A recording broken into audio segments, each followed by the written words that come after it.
Hey up everyone, this is my reply to Harley and Ryder. Harley and Ryder did a little vlog, only about 3 minutes long, just sort of talking about society, and he didn't get the fact that there's people out there that don't want to go to work and society's supporting them, and there's girls that will go out and just sleep with multiple partners and won't know who the father is, and Harley and Ryder has sort of very strong sort of Christian moral values, and he just doesn't sort of get the mindset of people that decide to lead such destructive and I wouldn't say thoughtless lives, but thoughtless lives. They might not be thoughtless lives. The fact that minimum wage is so low, and the fact that society seems to be so sort of destructive. That's the impression I got from his sort of 3 minutes anyway. When I say his, I'm actually, and Harley and Ryder's watching this, I mean yours. But if you're not Harley and Ryder, I mean his. So I just want to say what my take was on that. And my take is we've made them, our society and our evolution, or our society's made those sort of people, and we need to support them, and we need to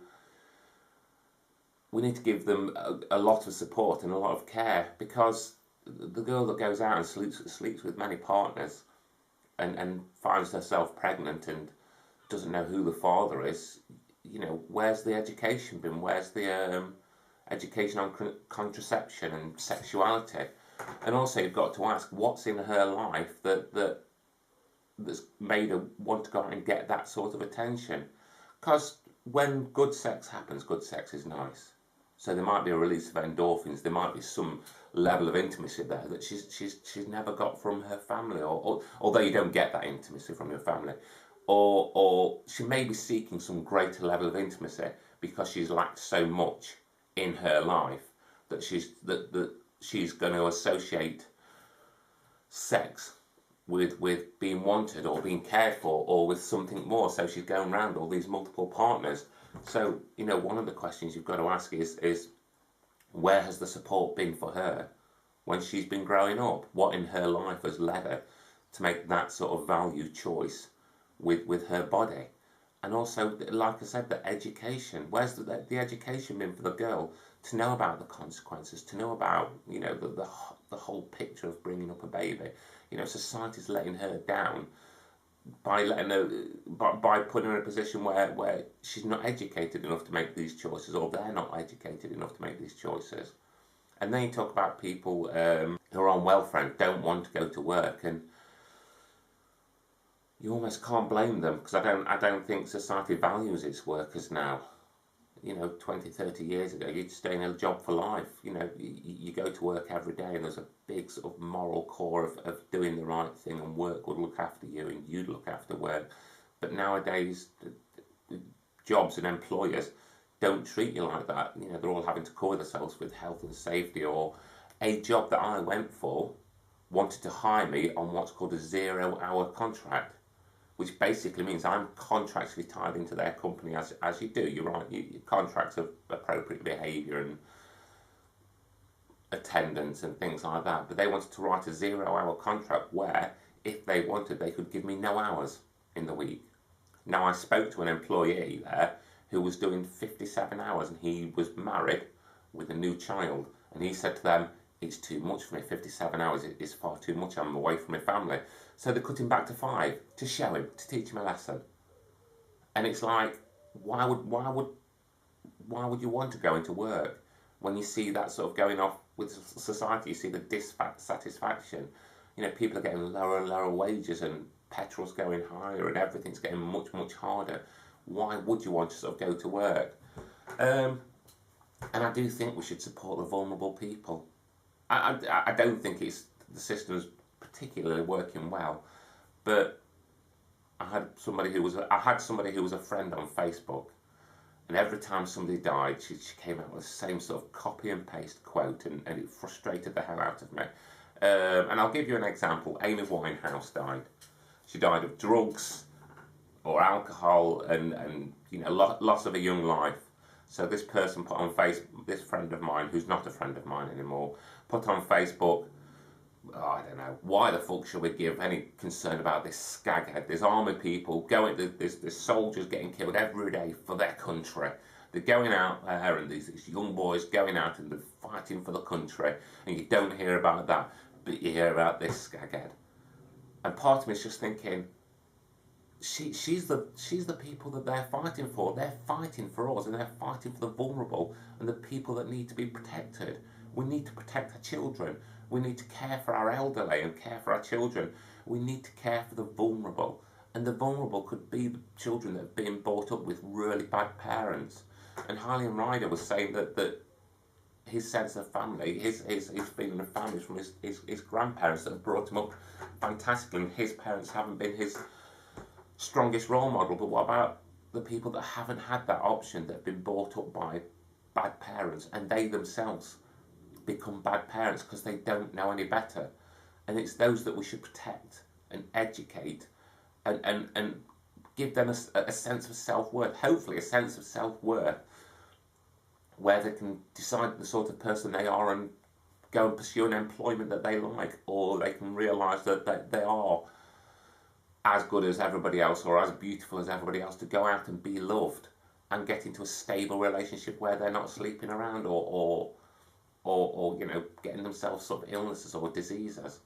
And if this person has a child and she doesn't know who the father is, she doesn't need to.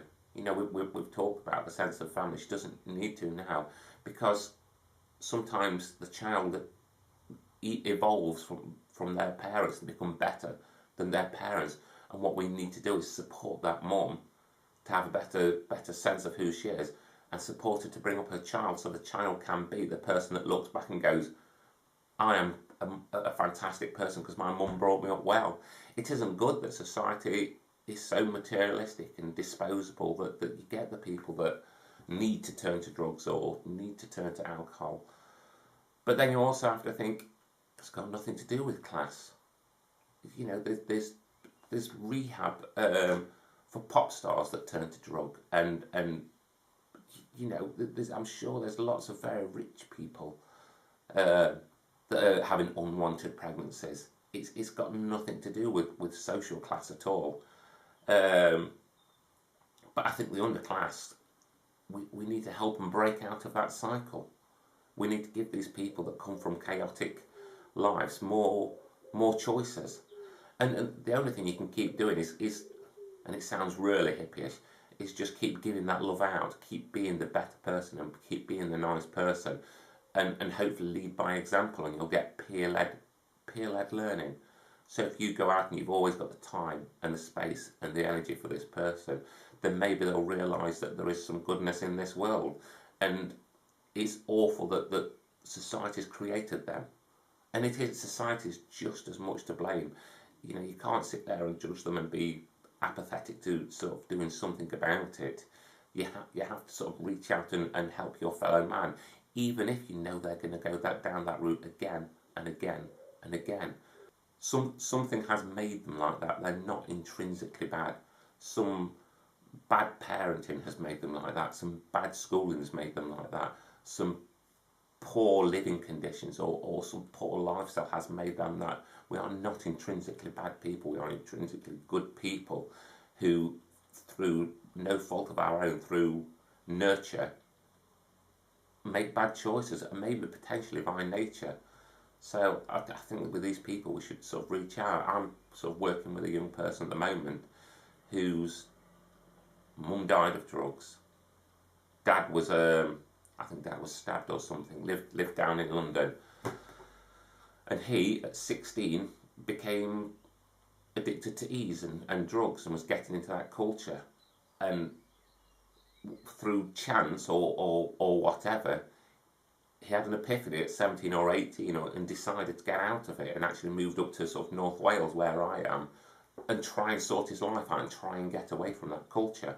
And now he's working in a what's he working in? He's working in a refuse place. He's sort of dealing. He's working in a tip, and he's got the soundest morals and you know, the greatest working ethics. But he could have been one of those people that we judged, and he isn't. So yes, society is messed up, and society may potentially get more messed up because it is going downhill at the moment. But we as the thinkers need to be reaching out to those people and helping them, and going above and beyond, and be prepared for frustration, and be prepared for disappointment, because we will have certain expectations that we would act that way. So if we're giving these people their chances, then they should act that way, and it might not happen.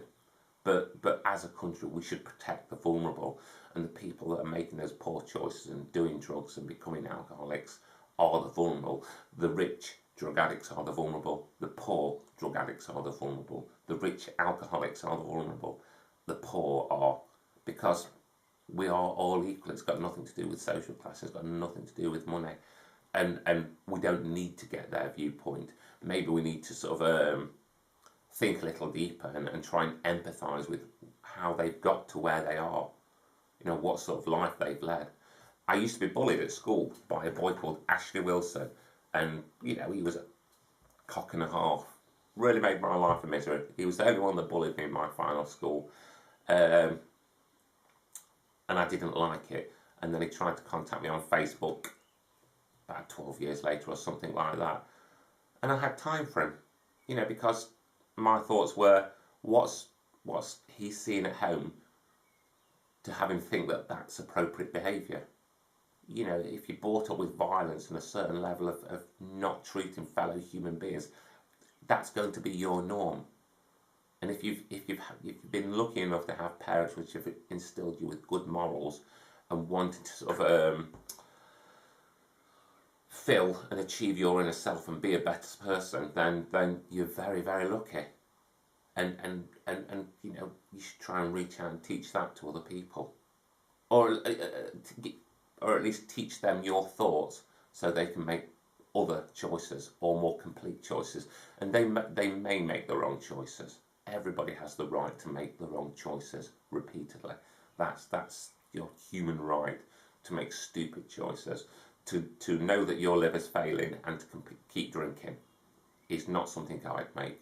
But, you know, person A has the right to make that choice, and we should support him, because that's what makes us as humans better people, that we don't abandon the vulnerable. So yes, a very lengthy sort of, and I do digress. I tried to do this as much off the top of my head as possible. That's why I haven't sort of been structured with my topics. I think next time I'll get a crib sheet of my thoughts and stick it on the tripod under the camera. But I've been sort of walking around this morning and thinking about it, and I didn't want to digress. But basically, we don't need to understand them. We just need to sort of help them. And I know I sound like such a hippie, and I'm saying this with no sense of God. I'm a very secular person, and I think Hailey and Ryder and the other person I spoke of the other day, well, I can't even remember his name now. You can be a secular person, or you can have a faith, but you can still be aiming towards the same goal, can't you? You can still sort of love the fellow human being. Okay, yeah, waffled, but that's my point, if I've made a point.